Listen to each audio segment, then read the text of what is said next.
महाराष्ट्र नवनिर्माण सेनेच्या दीपोत्सवाची राज्य सरकारच्या पर्यटन विभागाने जाहिरात केली। शिवाजी पार्क इथे आयोजित दीपोत्सवाला येण्याचं महाराष्ट्र पर्यटन विभागाकडून आवाहन करण्यात आलं।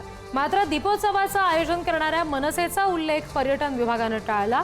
मनसेचा उल्लेख न केल्यामुळे मनसे नेते अविनाश अभ्यंकर यांनी संताप व्यक्त केला।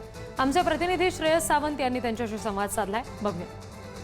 अनेक वर्षांपासून महाराष्ट्र नवनिर्माण दीपोत्सव सुरू आहे। आपण बघू शकतो दीपोत्सवचे अनेक दिवसांपासून इकडे सुरू आहे। काय तारखेपासून काय तारखेपर्यंत 13 वर्ष पूर्ण झालेत। पण आज महाराष्ट्र वेबसाईट टुरिझमच्या वेबसाईटवर एक वेगळी माहिती देण्यात आली।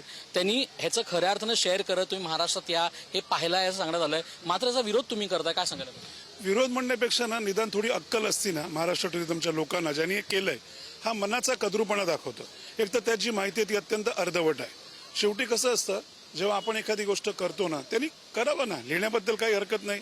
हे सन्मान्य राजसाहेब ठाकरे यांच्या कल्पनेतून गेली 13 वर्ष हा दीपोत्सव चालू आहे, बरोबर आहे। तेव्हा ते शांत होते, ह्यांना आत्ताच कुठनं दिसलं? आणि ह्यांना कोणी सांगितलं की फटाक्यांची आतिषबाजी 17 ते 22 आहे म्हणून? ह्यांना कोण सांगायला गेलं होतं का? स्वतःला काही माहिती नाही, स्वतः काही घ्यायचं नाही, आणि सामान्य वाचणाऱ्या माणसाला काय वाटेल ती पोस्ट की हे कोणी घेतलेलं आहे? हा संताप कसला आहे लक्षात घ्या। एक तर पहिल्यांदा लोकांना चुकीचं सांगताय।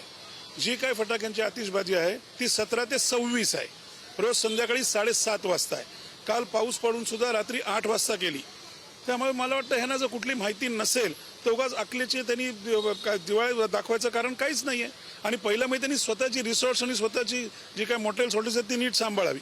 इतर माणूस जर उत्तमरित्या करतो आहे, निदान मनाचा मोठेपणा दाखवून निदान लक्षात ठेवा, आम्ही तर कुठे मोठ्या प्रमाणात जाहिराती करत नाही। आणि हा कार्यक्रम, हा जो दीपोत्सव आहे जो राजसाहेबांच्या कल्पनेतनं आहे, तो मला वाटतं फक्त महाराष्ट्रातनं नाही तर देशभर तो दाखवला जातो। देशभर इथे महाराष्ट्रातनं हजारोंच्या संख्येने लोक येतात या 10-15 दिवसामध्ये। त्यामुळे ह्या टुरिझम साईडनी सुद्धा थोडा मनाचा मोठेपणा दाखवला असता तर आम्हालाही बरं वाटलं असतं महाराष्ट्र सैनिक म्हणून। श्रेयस सावंत, पुढार न्यूज, मुंबई।